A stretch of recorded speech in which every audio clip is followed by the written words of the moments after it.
happy. Spring is one of my favorite seasons. It goes fall, spring, winter. Sue me, whatever. The weather has been so beautiful outside, and as someone who, doesn't enjoy hot weather, I do like to partake in the 60s and 70s. And right now it's like 72 degrees outside. So I decided that I wanted to start a new vlog, kind of just like getting into the swing of spring. Look forward to every season, and I always romanticize every season before the season comes. And then once the season comes, I don't do anything during the season. So I have like 3 books right here that I have that like just give me spring vibes. Ready or Not by Cara Bastone. I kind of really want to read this one. It's accidental pregnancy trope. Sue me. Love that trope. Like, when it's done well, it's good. And then I have The Switch by Beth O'Leary, which is another book that, like, look at the cover. Like, it's just so cute. This book screams spring to me. Kind of want to start with this one too, because this is another book that I've had on my physical TBR for a very long time. And this is one of the only times that I've looked forward to reading it. So that's an option. And then I have Picking Daisies on Sundays, which, if you guys watched my last reading vlog, I read Don't Be in Love by the same author. And I really did not enjoy that book. So one would say it is very brave of me to pick up another one of her books. But come on, like, looking at this cover, how can I not want to? I also love how each book matches my outfit right now. That's so cute. Yeah, I think I'm going to read this one. This one's calling my name for some reason. Plan for today is I am about to head to downtown Plano, and first I want to check out this new bookstore that just opened there. Every downtown area deserves a bookstore, and downtown Plano has never had one until now. So we're going to go over there, and I want to look inside of there and just see how it is.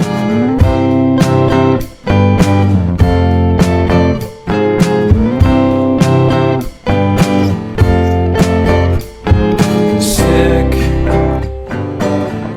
feeling sicker than you know. I'm thinking it's been honestly a couple of days since that last clip of me starting this book, and this is all I've read. I've only gotten 73 pages in, and I will say, like, book, like, the premise and everything is very interesting. Like, it's giving very much The Holiday, if you guys have seen that movie, where those 2 women, like, swap houses, and, like, she lives here, she lives there, and they kind of, like, learn to, like, love their lives in different places.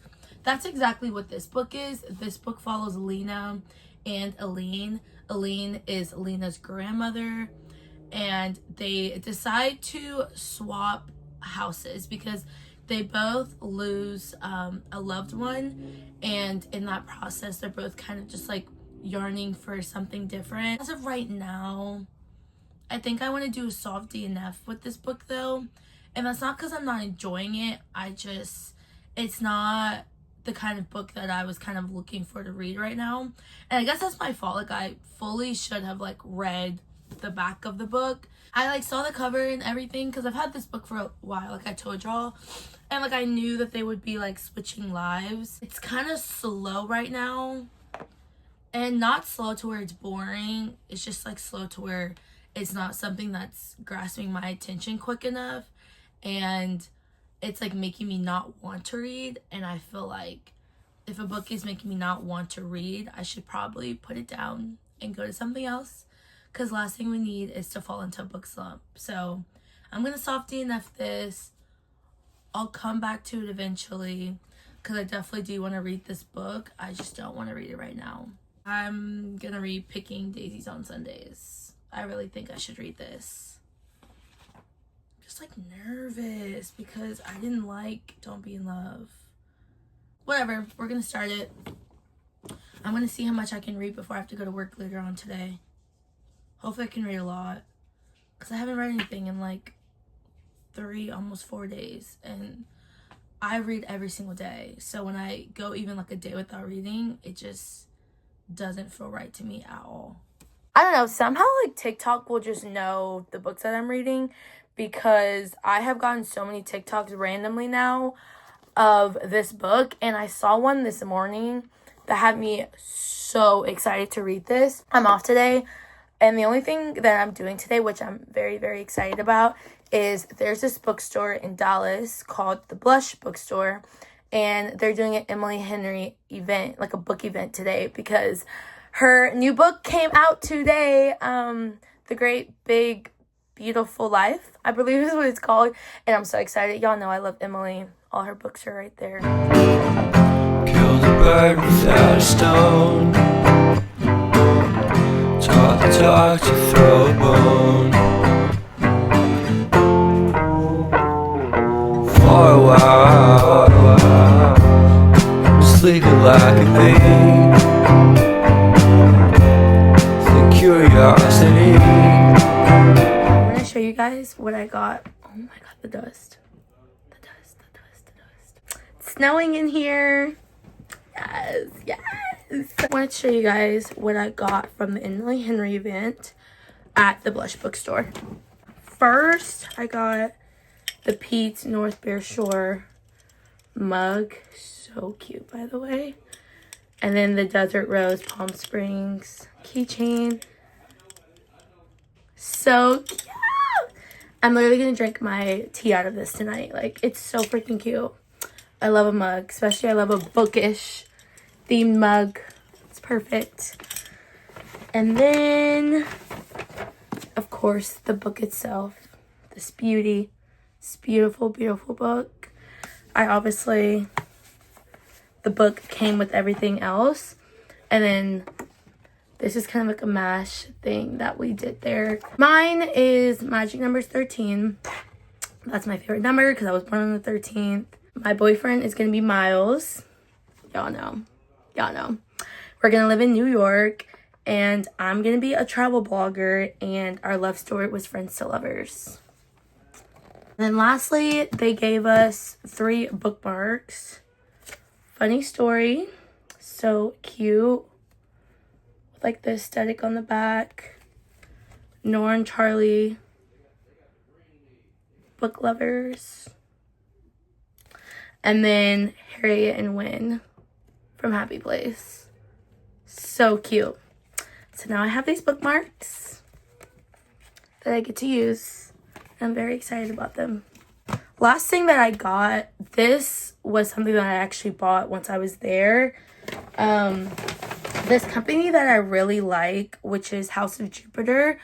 I've bought a sweatshirt from them before. I have all this late night reading True Navy sweatshirt from there, and I love that sweatshirt.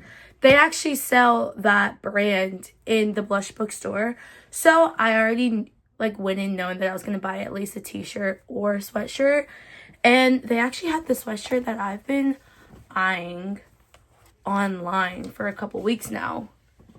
It's just cute. It just says 5 stars. The enemies become lovers. I don't know. I just think it's cute. I've been digging the shade of blue lately too, so I was like, I'll buy it. Give a cat a lie, you see, you see, you see. So leave me stranded on the carpet, head under the faucet. You're my alibi. It's fair enough, you wanna cock it, hoping I'll forget, following the night. You made a joke about the half-cut, ate a metaphor, and lady made her cry. Well, luck's been changing, and it's so apparent. I'm halfway through this, and I haven't really given any updates about the book, because I've kind of just been reading, and then I was I'll update later, whatever. So I wanted to, my nails, guys, mini tangent right quick, sorry. Literally, I did gel on my nails on Tuesday. It's Sunday. Not all of them have already chipped. I'm gonna take this polish off in a second because that's actually ridiculous. Let me just say, this book, I am enjoying this one way more than I enjoyed Don't Be in Love. And I can say that at this point. I knew, honestly, from the jump that I was going to enjoy this one more than Don't Be in Love because her writing improved a lot in this book, and her writing in this book feels very like lyrical, and there's a lot of like quote worthy moments in this book. I've been like highlighting a lot. The way our FMC describes our MMC in this book is just so like so romantic, so sweet. Like, she describes him in ways that I'm like, I need a Levi in my life. I love too that they're like the same age as me. They're 22 years old, except they're in their last year of college, and they're both like looking to go to like grad school. And I just love, because I feel like we never have books where they're like in the age range of like 21 to like 24. That's just never a thing in these books. They're always older. So I've been like enjoying that aspect because I kind of like how they're like in their last year of college. Levi's a student teacher because he's an education major. She is in fashion design because she wants to go to a fashion design grad school. All around interesting.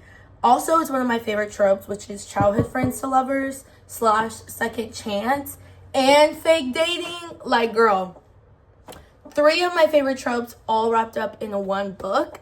However, I do have a gripe with this book, and it is because I don't know why our main character, Danny, she needs to get a grip. Like, she is just so like in her head about all things all the time, and like I do get that.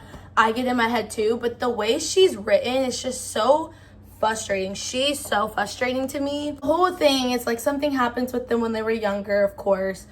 If y'all have read like enough romance novels, like you can kind of guess what happened with them. It caused them to not speak for 4 years. Then they end up running into each other outside of a bar, and they kind of rekindle this friendship that they have. I have grace for her too, because I feel like if I was in love with my boy best friend that I've been best friends with all of high school, I would also like second guess everything that he like did for me. I would second guess like it, like I would second guess everything too, because I would be like, oh, I don't know if this is like performative, or if like you like me, or if you just like strictly are just wanting to be my friend and you're just kind like this. Because even in the book, like, she describes Levi as just someone who's like very charismatic. He's someone who's very flirtatious. So she's like, I just like can never tell if he's like flirting with me in like I'm interested in you way, or if he's flirting with me just like in like a friendly banter kind of way. Also wanted to read this to y'all at the way she described Levi, because whenever I read this, I was like, oh, it's like, wait, Levi, like I want you. The Jane Austen class he was TAing that was filled with college women got to see Levi. Academic, shy, sweater, glasses wearing Levi. Who knows how many times a week? Attractive Levi with attractive forearms, attractive hair, and attractive glasses. What more could I want? I'm convinced that this girl is allergic to happiness. She is allergic to it, because why is she so difficult? Why? You know those books when it's like fake dating, and then like you don't know if like what they're doing is for real, or like, you know, you don't know if they like really have feelings for you, or if it's just like for show. And it's like, that is valid, but girl, he's been your best friend for years at this point. From my perspective, it's obvious that he's had feelings for you. 2, you are just like, every time they'll have like an intimate moment, or they'll have just like a moment that is so obvious that they like each other, she'll be like, no, my heart, like, it's so dramatic. She's like, my heart can't take this. I cannot deal with this feeling. Like, I can't let the gestures that he does for me, I can't get caught up in them, because it's just gonna get all taken away because he doesn't like me that way.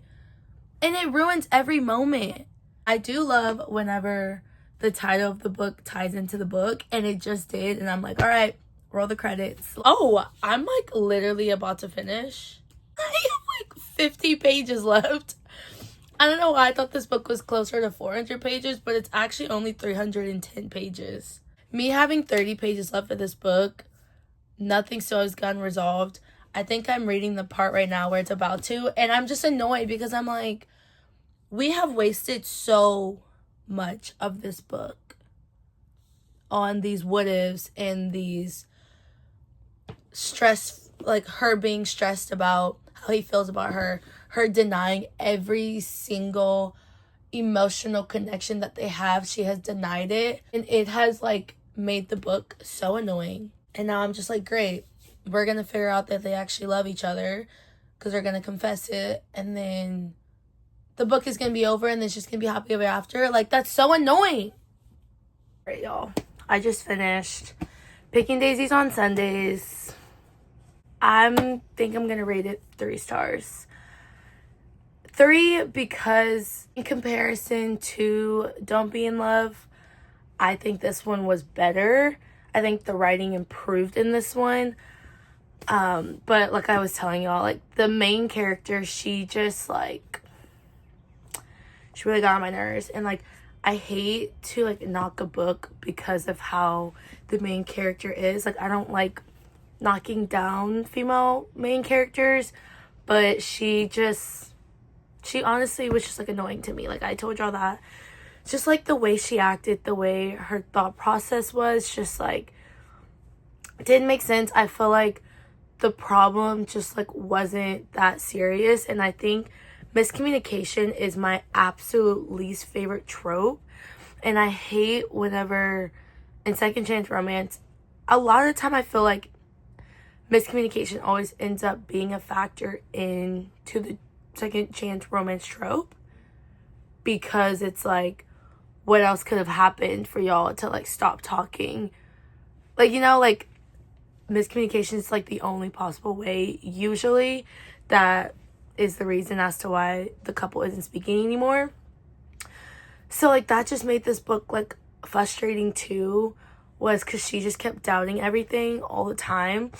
But like I said, like I did like Levi a lot. I like this character. I wish we could have like gotten more of him. Like, I don't regret reading it. I am glad I read it, because this is just one of those books that like, it's kind of like a book that like everyone is reading / has read. And then like I said, I had her other book on my physical TBR. I read it, decided that I wanted to read her other book. I'm gonna read Ready or Not by Cara Bastone, and I'm excited. I am really hoping, you guys, that this book is good. I feel like so far in this video, I haven't struck much luck with the books that I've been reading. DNF the first one, liked the second one to like a certain degree, finished that one though, and now it's time for this one. And I'm just hoping that I'm able to like get into this one quickly and that I like am interested.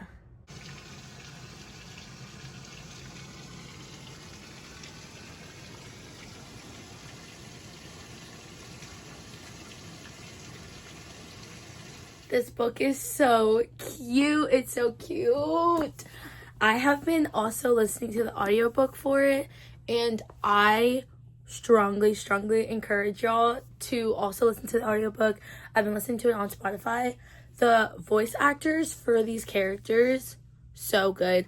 Whoever the voice actor is for Eve, she is so funny. I seriously am obsessed with the writing in this book. It's very like quirky and fun and lighthearted, considering the situation she's been thrown into. I feel like she has done such a great job adapting to her circumstances. She, learns that she's pregnant after a one-night stand, and the way that they have been handling all the relationships and situations in this book has been so good. I am about like 60% through the book so far. I'm on page 230 out of like 300 something, and I'm loving it. I think So far, we have done such a great job of balancing the romance in the book and then the pregnancy element of the book. And then also just focusing on Eve, because at the end of the day, this book is like really about Eve and her gearing down to get ready for this pregnancy and get ready to have a baby. And then we have the romance that's starting to form. And I love the way that it's starting to form because it's happening in a very organic kind of way, which I really, really like. That romance is slowly inching its way through.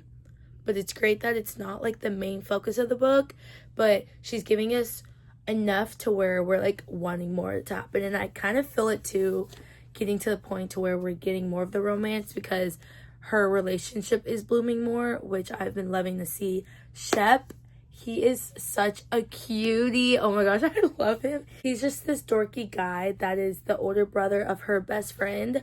So this book is best friend's brother trope. I love that trope. I had no idea. That's why I love going into books blind, because for the most part, I'm usually pleasantly surprised by what I find in the books. Y'all, Shep goes and buys a new bike, right? He pulls up to the park to meet Eve. The bike has a baby seat fastened to it. He bought a bike and then bought the baby seat attachment so that he could have the baby with him when he rides his bike. Mind you, these two aren't even together yet. This book is gonna make me cry because Shep is so precious. He's like down in the dumps, whatever. He's like, he goes quiet, and then Eve is like, Shep, like, are you okay? And he's like, I was just thinking, kissing you. I've been waiting 25 years for that. And then she's like, 25 years? She's like, surely he means days. He must mean days. And then he's like, give or take. She goes, since you were 6? Goes, Eve, for as long as I can remember, I have always wanted to be as close as possible to you. Why don't I read more best friend's brother trope? Because I am completely melting at this. Their dynamic is just the sweetest thing in the world. I love Eve. She is such like a bubbly but very realistic and quirky but in a funny and authentic kind of way, kind of character. And I have loved reading it. And Shep is just like her right-hand man, does things before she can even think to ask him to even begin to do them, before she even realizes that she needs it. He's already on it. He's already done it for her. Wow. I'm a mess, okay? I have clothes drying right here. Whatever. I finished this Angel Precious gem of a book last night. I just like, once I started reading, I was like, I'm just gonna go ahead and finish it. Stayed up till like 1:30 in the morning and have work at 7. That's okay. It was worth it. I couldn't stop reading. I didn't want to stop reading. So, finished this book last night. I am going to rate this book, if I'm being like picky, I'm going to rate it like 4.25. Because it wasn't like a 5-star read, but like 4.25, 4.5. Honestly, on Goodreads, I think I put a 4.25. But honestly, I'm going to go ahead and bump it up to a 4.5. Because I really thought very, very highly and fondly of this book. I thought it was just so sweet. I loved it so much. Like, once we got to the end, I literally was like, guys, I don't want this book to be over. Loved her support system that she had in this book. She ends up finding herself. The moment that she fully starts to embrace her pregnancy was just such a sweet moment to see. And I love how this book really focused on how this was a journey that, yes, she had people in her life that was going to help her in this next chapter, but it was really something that she had to come to terms with and something that she had to accept that was happening. And once she did, everything really just fell into place. Oh my gosh. Look at them. Shep and Eve.